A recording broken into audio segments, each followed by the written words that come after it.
ধ্বংস যে রমাদান পেলো কিন্তু নিজের গুনাহ ক্ষমা করাতে পারলো না। এবার কি একটু ভয় লাগতেছে? এতক্ষণ তো খুব হোপফুল ছিলাম আমরা, এখন কেমন মনে হচ্ছে আপনাদের বলেন? রমাদান পেলাম কিন্তু মুক্তি নিশ্চিত করতে পারলাম না, ক্ষমাপ্রাপ্ত বান্দাদের যে লিস্ট ওখানে নিজের নাম তুলতে পারলাম না, তাদের জন্য ধ্বংস। এবং এই বদদোয়া করে স্বয়ং রাসূলুল্লাহ সাল্লাল্লাহু আলাইহি ওয়াসাল্লাম বলেছেন আমিন। তো এই দোয়া তো সুনিশ্চিত ভাবে আল্লাহ তাআলার কাছে কবুল। এই ব্যাপারটা কিন্তু খুবই ভয়ঙ্কর। It's a reminder for me and for all of you. আমরা যেন আমাদের প্রত্যেক কাজের মধ্য দিয়ে রমাদানে এটা ভাবি যে আমি ক্ষমাপ্রাপ্ত বান্দাদের অন্তর্ভুক্ত হতে পারলাম কিনা। এই রমাদানে ইবাদতের মধ্য দিয়ে আমি আল্লাহর ক্ষমা, মুক্তি, জাহান্নাম থেকে মুক্তি নিশ্চিত করতে পারলাম কিনা, এটা কিন্তু আমাদেরকে বারবার খেয়াল রাখতে হবে। তাই রমাদান যেমনি আমাদেরকে হোপফুল বানায়, আশা দেখায়, সম্ভাবনার মাস, আশা জাগা নিয়ে মাস, at the same time this is the month of warning. এটা কিন্তু সতর্কতার মাস, সতর্কতা বাণী প্রদান করেছেন বিষ্ণু ইসলাম। রমাদান পেয়ে যারা ক্ষমা পেল না তাদের জন্য ধ্বংস। আল্লাহ তাআলা যেন আমাদেরকে ওই কাতারে না ফেলে। আল্লাহুম্মা জাআলনা মিন উতাকাইকা মিনান নার ফি শাহরি রমাদান, আল্লাহুম্মা আমিন। যারা ক্ষমাপ্রাপ্ত বান্দা হবে আমরা যেন তাদের অন্তর্ভুক্ত হতে পারি। আল্লাহ তুমি কবুল করো, আমরা সবাই পড়ি আমিন। পাশাপাশি সম্মানিত সুধী, আমাদের মুহতারাম ইউসুফ স্যার খুব সুন্দর করে, খুব সংক্ষেপে তাকওয়ার ব্যাপারে বলছিলেন।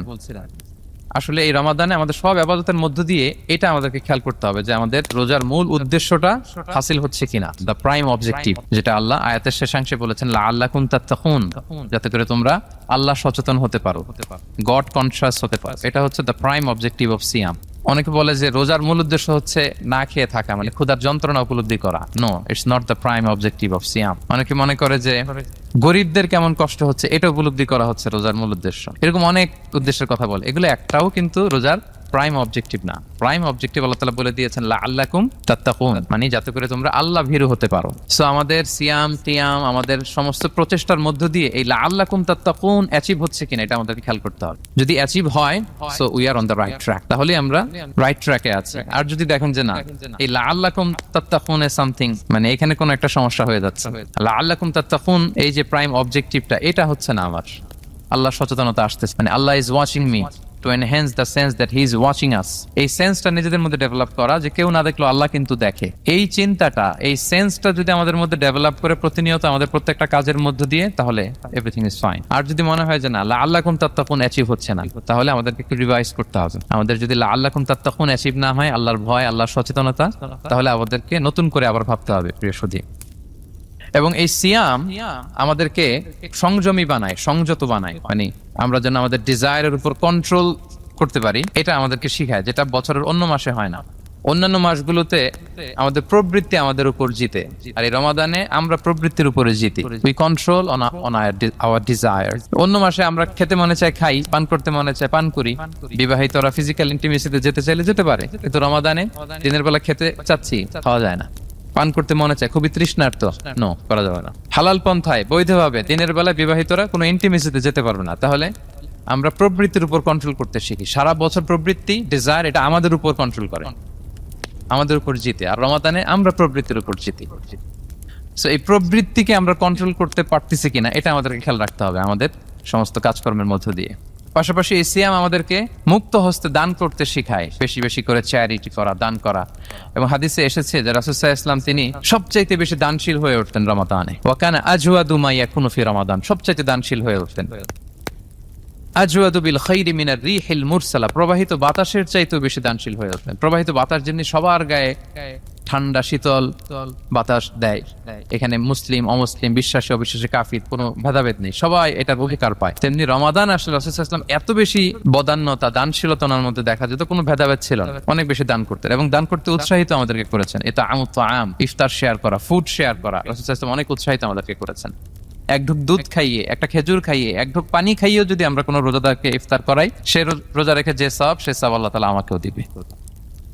আর পরিপূর্ণ উদরপূর্তি করে ইফতার করালে রাসূলুল্লাহ সাল্লাল্লাহু আলাইহি ওয়াসাল্লাম বলেন সেই কঠিন কিয়ামতের ময়দানে আল্লাহ তাআলা হাউজে কাউসারের পানি দিয়ে তার তৃষ্ণা দূর করবে।